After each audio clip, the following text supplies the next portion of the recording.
know what cheese curds, motorcycles, and surf rods have in common? Turns out the best of all come from Wisconsin. That's right. We're talking the 77-year-old, family-owned American company, St. Croix Rod, where the surf is no part-time business. Offering 41 models across 5 distinct surf series, St. Croix has been designing and handcrafting high-performance, tech-forward surf rods for decades. Simply put, St. Croix combines the best technology and components with the lengths, powers, and actions demanded by discerning anglers up and down the Striper Coast. All this to say that St. Croix is the premier choice for anglers who demand the best rods on earth. Check out the full lineup at stcroixrods.com. Beginning in the 1970s as a mail-order catalog, the Surfcaster has long been known as the source for hard-to-find surf fishing gear, and I've been personally shopping with them since the 1980s. They offer honest advice and the best recommendations regardless of your experience level, and will tailor their suggestions to what you actually need. As you would expect from a business that's been serving the surfcasting community for 50 years, their prices are competitive and delivery is always quick and secure. They want you to have the best possible experience in the surf and have the knowledge and inventory to put the right gear in your hands to make that happen. So check out the Surfcaster at www.thesurfcaster.com, and if you're in the area, stop into their brand new brick and mortar store in Shelton, Connecticut.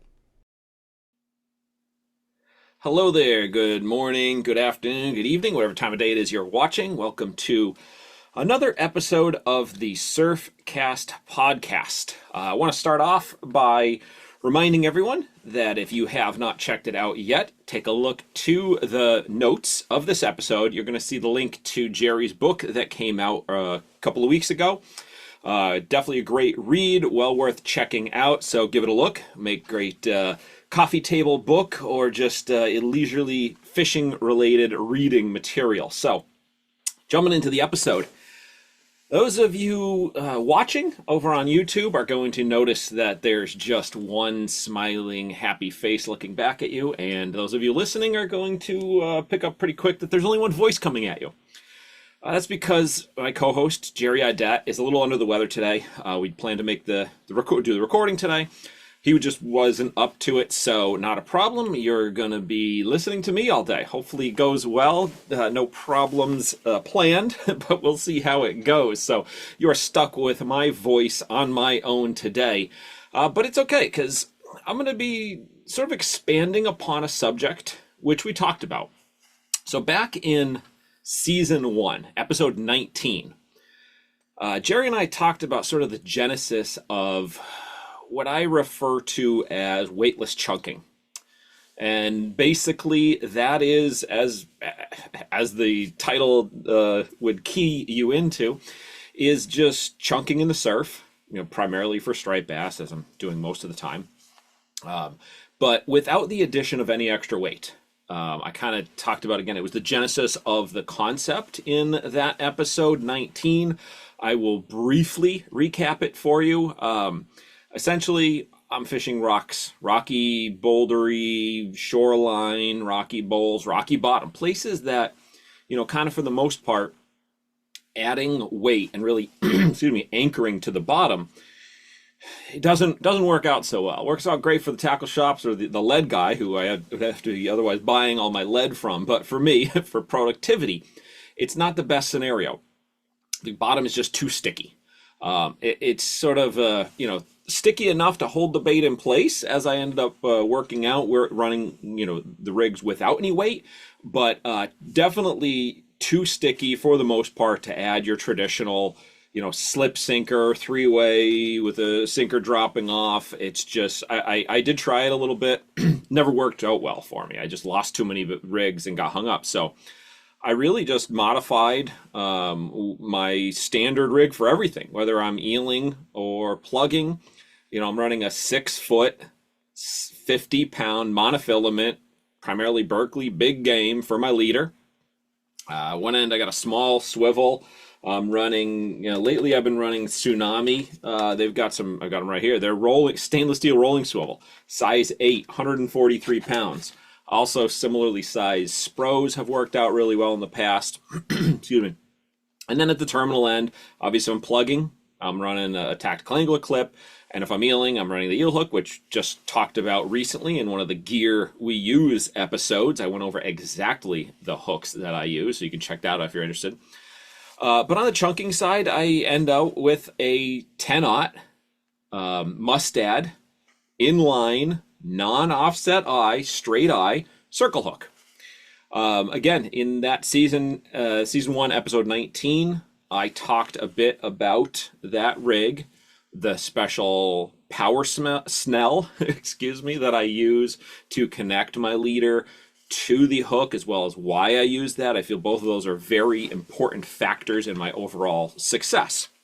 So I've talked about the rig, talked a little bit about the fishing in there. We'll definitely deep dive a bit into the actual fishing down the road. But what I'm going to talk to you about today is the bait. Now, specifically today, I'm going to be talking about bunker, pogies, Atlantic menhaden, moss bunker, whatever it is you refer to them as in your local area. I'm on like a border here in where I am in southern New England, where sort of north of me it's the pogies, and then we call them bunker, but there's a little crossover, guys calling them pogies locally as well, which some people get confused with porgies and so on, but either way, whatever you want to call them. Menhaden, Atlantic menhaden, I believe, is the primary term for them, but I call them bunker. So again, that's what I'm mostly using. If I had my choice, day in and day out, bunker is what I would be using. It's got a lot of positives to it. It's good size bait when you can get the adults. Nice and oily, puts out a nice scent trail. Not so much recently, but when they're around, they're pretty easy to acquire fresh, which is a point that I'll get to in a minute. And they're just a good traditional bait for striped bass.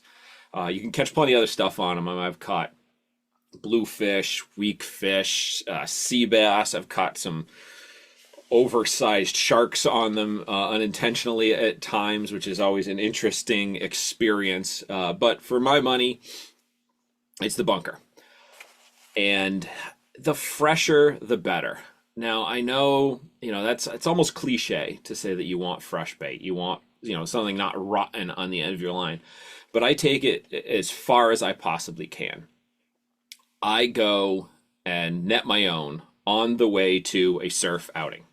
That's my level 1 bait. Level 1 is I know where the bunker are. I've got my cast net. I leave my house 2 hours before I plan to fish. I go to the spot, and hopefully, in short order, I can acquire about 25 to 30 baits. That's my goal. 20 is fine. 25 to 30 is better. Any more than that, and if for my purposes in general, it's excessive. There's no need for them, so I won't go beyond that. The minimum, I've gotten away with 5 or 6, but that modifies how I cut them and fish them, which is another aspect I'll discuss today. But I'm looking for the freshest I possibly can for a variety of reasons. First and foremost, the freshest is just that. It's fresh. It's fresh bait. It's as if that bunker just died and that striped bass rolled up on it and ate it. It's as natural as can be. They also, when they're fresh, just hold up better. The meat is firmer. The meat, it's a sweeter smell. Day-old bunker starts to get a little stank to it, and the older it gets, the worse that stank is. I've messed around with brining them, vacuum sealing, freezing, etc., and I have never found anything to the quality of brand new fresh bait. Now, ultimately, how important is it at the end of your line? Do the fish really care? I'm kind of sort of like scent, adding scent to artificials. I'm like, it's with the scent, I don't use it because I've never seen it help. I don't know that it hurts. It's just more effort than I'm willing to put into it. But on the bait side, I would just have to imagine they're given 1-to-1. You got, a 3-day-old sitting, at one spot, and then 3 feet away, a brand new fresh piece. I'm guessing they're going to eat that fresh one a little more often. I know I'm eating fresh food more often than I am. I don't want a stale bread when I'm making my lunch, so I want a fresh piece of bread. Same thing with my bunker. It just produces in my mind better confidence, if nothing else. I guess my second level of bait would be left over from the night before that I acquired. And if I do get into a good, there's been times where I've thrown my cast net and I've gotten more than my 25 to 30. Now there's a possession limit. Keep that in mind.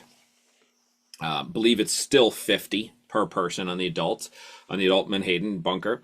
So I have kept excess of my need for that night, but not over my possession limit. And the only reason I really keep that, there's two reasons. One, if I throw the net and I get a lot of gilled bunker, meaning they're through the gills, they're probably not going to survive, I toss them back.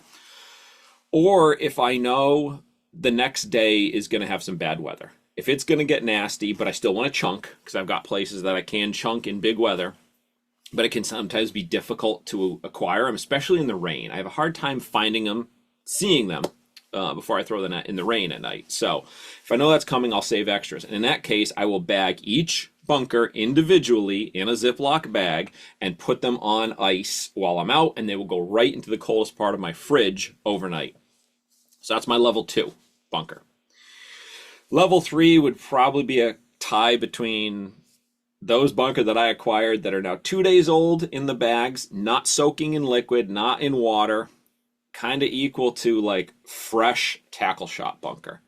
You know, it drives me nuts. I see tackle shops offering fresh bunker and it's in a cooler, half melted ice water, it's floating around. I mean, it's still okay. It's better than nothing. It's better than frozen, but it's a couple of levels down. So that's that next level for me. Then from there, I'd have to say there's a gap of I'm just not going to bother. But if I'm on a bite, let's say, with bunker, and I run out, I can't get them. But like the last couple of nights, I've been on some solid fish. I have resorted to frozen. Now I freeze my bunker when at the end of the trip, if I've got extra, what have you, I will freeze it. I'll save it. I use it in my eel trap. I save it for catfishing. I'll save it for chum when I go offshore. Whatever the case may be, I'm using it still. So there's generally some frozen bunker in my chest freezer. And even those I dry off, I vacuum seal individually and freeze them up. So that's sort of my last level. I guess if I was real desperate, I might buy frozen tackle shop bunker. But I'd have to be in desperation mode at that point. Nothing against the tackle shops and what they're selling by any means, but because I've got access generally to acquire far more fresh, far more preferable baits, that's what I stick with. So we've covered the bait, the acquisition in the first place, and what I'm looking forward to. So next up, I'm going to discuss exactly how I prepare the bunker, taking that step from throwing the net, putting them in the cooler, cutting them, and then getting to the water.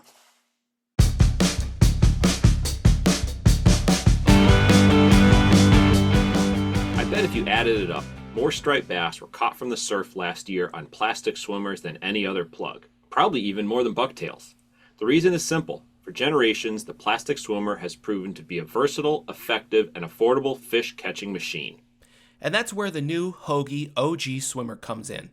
Unlike most of the other modern swimmers that all look and act alike, the OG Swimmer brings together a traditional design with modern enhancements to offer anglers with a unique and highly effective swimming plug unlike anything else currently on the market. With a unique wobbling action, it moves like an injured baitfish, and it's a large profile, chunky and tubular, and measuring in at 7 inches. Plus, with a downturn line tie, the OG Swimmer stays shallow, making it ideal for surf anglers. All of this is tied together in an extra hard body that's through wired and decked out with VMC hooks and a hand-tied bucktail teaser. And just like the Hogy needlefish, you won't find a rear hook on this lure, which is better for the fish, better for your hands, and easier on your wallet. This is all part of the Hook One platform, as well as Hogy's new core philosophy, quality for today, conservation for tomorrow. To find out more about this mission, and to pick up one of these premium OG swimmers, be sure to check out www.hogylures.com.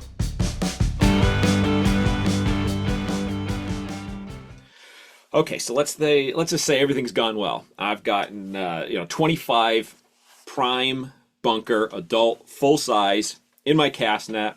Let's say the fish gods were smiling upon me and I got them on my first or second throw. It didn't take me 2 hours of heaving a net in a hot July or August night, sweating my brains out.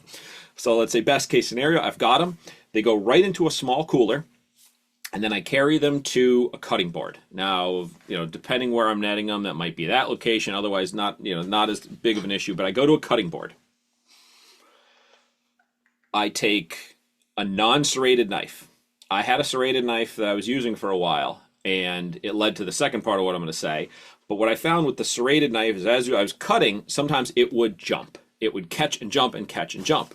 And one night I wasn't fully paying attention, and that led me to going to cut, pushing forward with the cutting stroke, looking away to speak to someone, and the knife jumped and I cut my hand really bad.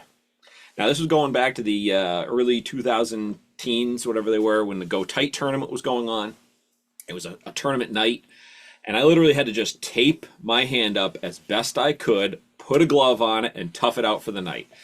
I don't remember if I caught, if it was worth it, etc. But I quickly decided that I was going to go and do two things for my cutting. One, I got rid of the serrated, just regular, kitchen knife kind of a concept. It's actually a bait cutting knife, but it's a smooth blade. And I use I'm right-handed, so on my left hand, the hand that I'm holding the bunker with, I have a cut-proof glove. You can get them off of Amazon. You can get them all over the place. Walmart, a lot of tackle shops have them. They are indispensable. I use that thing when I'm filleting fish, when I'm cutting bait. Anytime that I'm cutting fish of any sort, I'm using that. It affords you a better grip. It prevents you from getting cut. You're not going to have in a hospital. It's not going to ruin night, and so on. All right, so I take my bunker to the cutting board. I got my glove on. I got my knife.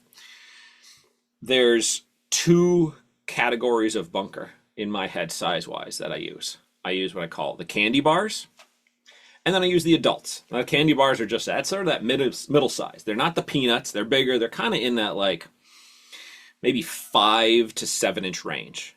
Okay, they're a good size bait, but they're not those full megas that are practically looking like shad.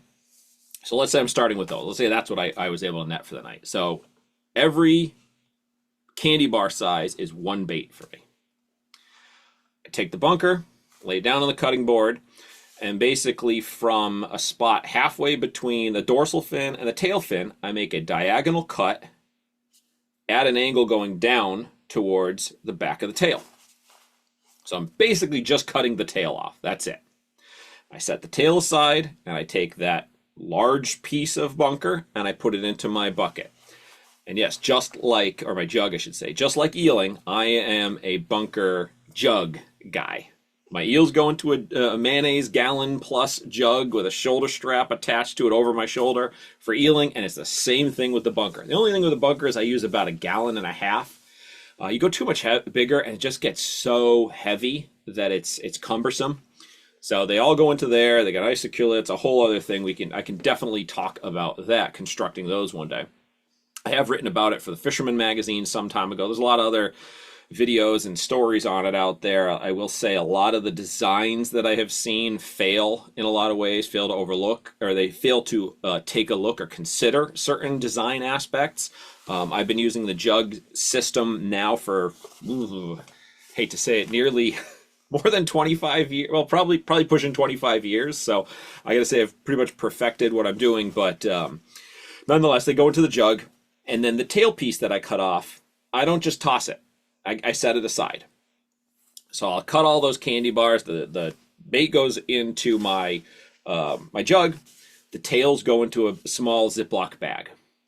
I end up using those as chum. When I arrive to my spot, I will take them, and I'll take roughly half, mash them up in my hand, and fire them out in the water before I've taken my first cast. Then I'll start fishing, and then a couple of casts in, I'll take the rest of them and fire out. It kind of just gives a little beginning of a chum slick started to help bring any fish in.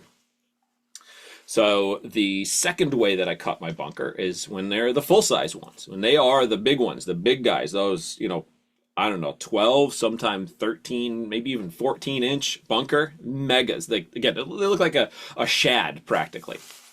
So I start with them. I make essentially the same cut as I do with the candy bars. I cut basically the tail off at an angle. I guess it really doesn't matter if you go straight or at an angle. I'm pretty sure one of my fishing partners, Jay Hanasek, he just does a straight cut for cutting the tail off. I like the angle. It produces, in my sort of semi-OCD mind, a nice smoother transition to the tail. maybe a little better casting. It's more streamlined. I don't know if it really, when I'm gaining a foot maybe on a cast, but I cut it at an angle. I set the tail aside. Now I've got essentially a tailless adult bunker. And then I take my second cut, and just in front of the dorsal fin, towards the nose of the bunker, I again make another diagonal cut. Now this goes through the back meat, through the belly cavity. It doesn't cut into the internal organs. It sort of goes right in front of the anal vent. So you just cut that all out. You have a nice, essentially diamond-shaped tail section and a diamond-shaped head section. And in the head section, you've got all the entrails and guts and stuff in there as well. So now every one of those adult bunker, the full size, 2 pieces. And just like with the candy bars, they go right into the jug and the tails go into the bag. You'll eventually get a bit of a soup going in your jug. Adds to the scent, adds to the, it's almost like gulp juice in a way. If I'm running low on chunks on a good night, I'm going through them, I'll fish them and put them back into that juice and sort of recharge them and fish another one. So I make sure I try to get all of the juices and stuff into there. There's no holes, no drainage or anything in my jugs. You want to, though, quick side note, at the end of the night, make sure you rinse that thing out, preferably at the water's edge before you go home, because I have literally dumped the bunker, closed it up. I'm just so exhausted, goes in the truck, and, I don't get to cleaning it till late the next morning. And on a hot summer day, that thing gets ripe quick. Granted, the plastic doesn't hold the smell that long, but just a tip, it'll wake you up if you forget, especially if you forget it for a few days. That's the worst. Anyway, so now I've got my chunks cut up, depending on the size of the bunker to start with.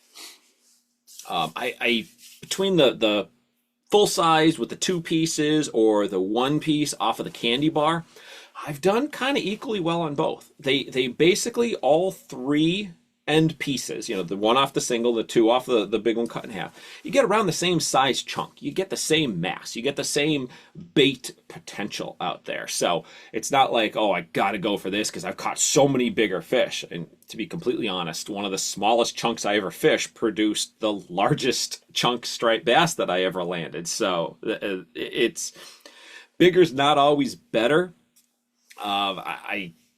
It does to a degree deter some of the smaller issue fish, schoolies, dogfish, sea bass, porgies, eels, whatever else is out there.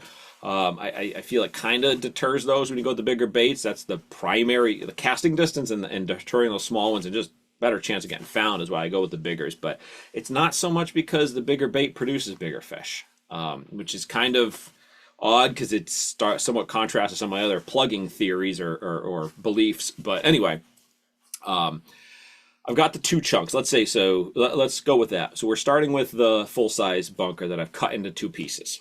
I'm using my large circle hook, the 10-0 Mustad, and the head chunk goes through the chin and out a nostril, just like your traditional eel fishing concept. This gives it's almost not impossible. It's almost impossible to throw off a head chunk if you get it hooked properly like this. You don't want to go too deep into it, as that's sort of a balance point that you have to work on. You need to have some distance you need some gap from the hook point to the shank. The bait needs to roll up out of the way when the fish takes it. So that's how I'll start off with the head chunk. Through the chin, out a nostril, fire it out there, good to go. The tail chunk, I kind of go back and forth on this. Some days, if it's kind of wind dependent. If it's calm or there's wind at my back, I will put the hook through essentially the shoulder of that secondary tail section chunk. What I mean by this is right basically where the dorsal fin is, that big meaty soft shoulder point.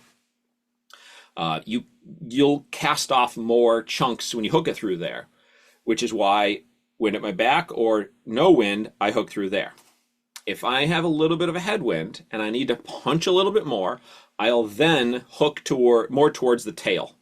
Don't really want to go through the the spine you're not going to rotate the bait out of the way properly. It gets hung up funny. But I find with that tail section, within about an inch of where I've made the cut, you've got closer, it's just firmer. It's firmer meat. The skin is right there. It holds up a little bit better. So you cast off a few less baits. So that's about it for hooking the half pieces, the two chunks.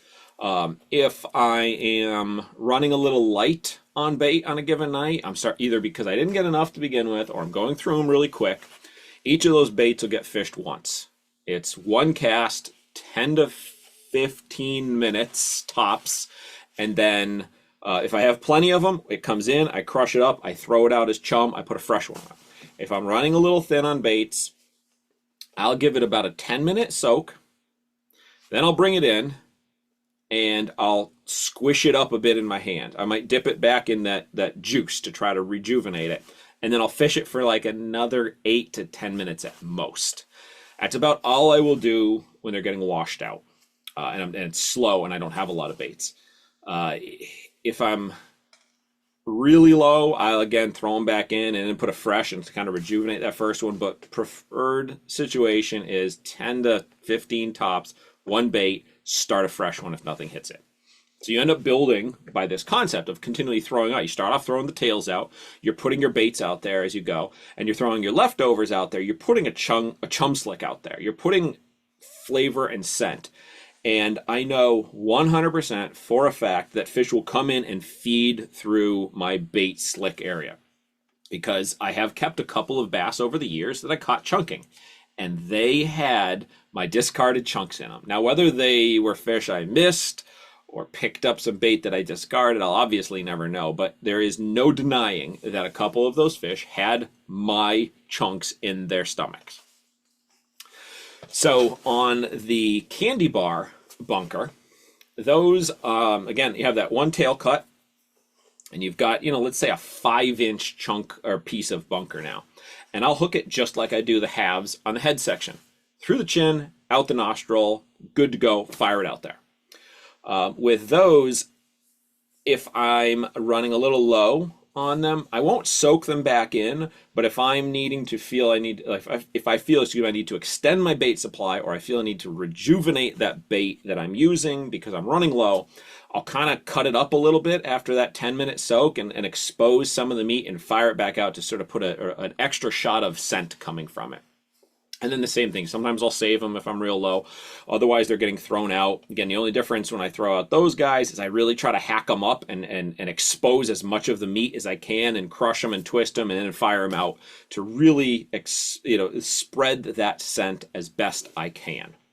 Difference between the ones that are cut in half, they're already cut, more meat's exposed. These, you just have the little tail cut off. So, in my mind, that's where I'm working through on that.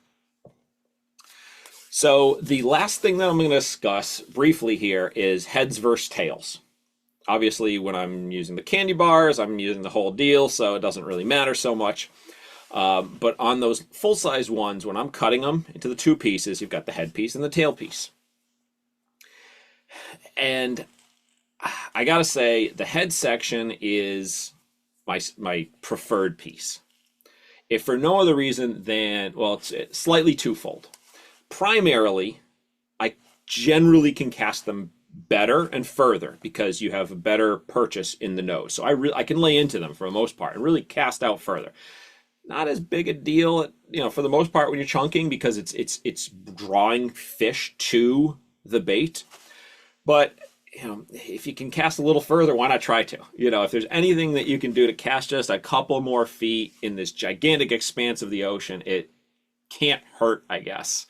Unless the fish are your feet, you're casting them over, but, whole other story. So that's why I primarily prefer the heads. The secondary, something that's sort of come about in more recent years, it's not a hard and fast rule, but it's something I've noticed. The dogfish tend to get hooked more often on the tail section. Now, it doesn't mean they're not going to mess with that head piece and pick it up and piss you off and play around with it and all that. but I generally don't hook as many dogfish on the headpiece. It might be because their mouths are a little smaller and they don't get the same access to the hook, whatever it is. It works out for the best that when I'm on an annoying dogfish night, but there's bass around, I can sort of pull it away from the dogfish and put it right back down there where there's now some commotion, hopefully attracting some stripers without hooking the doggies. But the tail pieces, I mean, I've tried as big a tail as I possibly can, practically just cutting off from the gills forward on the bunker and using the tail, and they still just find a way to get it. They just like that tail section. It's softer. They mash it up, and I've caught far more dogfish on the tail piece. Caught them on the head, like I said, but it just, if I'm on doggies and I cast a tail section out, I'm figuring I'm going to hook a dogfish. If I'm on doggies and I'm throwing the headpiece out, I'm figuring I'm going to get harassed by the doggies, but I'm going to weed through them and get the bass. So, positive there. Beyond that, there's, the general belief that the head is better. I haven't found anything further to say it is that they prefer it, that they get in on it. I mean, when I'm fishing with someone else who's chunking, I want to know what is on the end of my line at all times so that when I get a hit, get a fish, whatever, I know what produced it. And I'm trying to decipher whether or not there's a correlation between the fish that I landed and the bait that I was using. I want to know where I put it, how long it was out there, what I did to move it or not move it, how the hit came along, what my bait was, all these same kind of things that I'm thinking about and all of you should be thinking about regardless of what you're throwing. I probably to a fault analyze every single cast, what I'm doing, where I'm putting, how I'm fishing, all that. But it's because I want to be able to replicate it. If something positive works, positive response on that cast, I want to replicate it on my next cast. If something negative, I want to adjust a piece of it, a factor, what are the aspects of that cast, some way, but keep track of it to see if that draws the strike. So that's how my mind is constantly running when I'm plugging, and it's the same, chunking. It's not just cast out, throw it in a spike, walk away. It's cast that chunk out, and I'm holding it. It's part of the active concept. I am always holding on to the rod. I never walk away. It is in my hand. My finger is on the line. The rod is at like a 11 to 12 o'clock position, and I am paying attention and focused. So I prefer the girls that I'm surf fishing with, chunking, be doing the same. Because if I'm finding success, I want to pass that along to them as well. And if they're finding success, I want to know what they did. I don't necessarily need to know exactly where they cast and all that kind of stuff, but in the very least, especially like when Jay and I are fishing together, we are communicating what we're throwing, heads or tails. Far more than that, but that's like the first thing. If I get a fish or he gets a fish or hit or what have you, dude, that was on a headpiece, got a hit on a head. Or that was a tail or whatever it was. So I'm communicating that between us to expand our total success, hopefully. And if I'm on my own, I'm doing the same thing though. Just half as many baits out there. So I'm keeping track of all of that stuff as I go on the fly.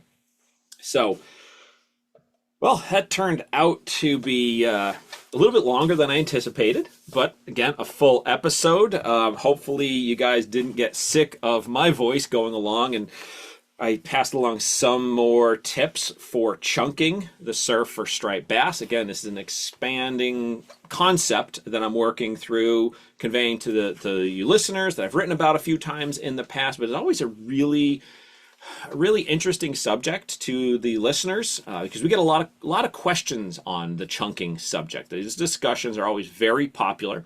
So hopefully I answered a couple of your questions. Of course, if you have any specific questions, you can hit us up through social media. We're on Instagram. We're on Facebook. We've got email. You can find it all on our website, surfcastpodcast.com. On YouTube, you can obviously throw some of the comments and questions in there.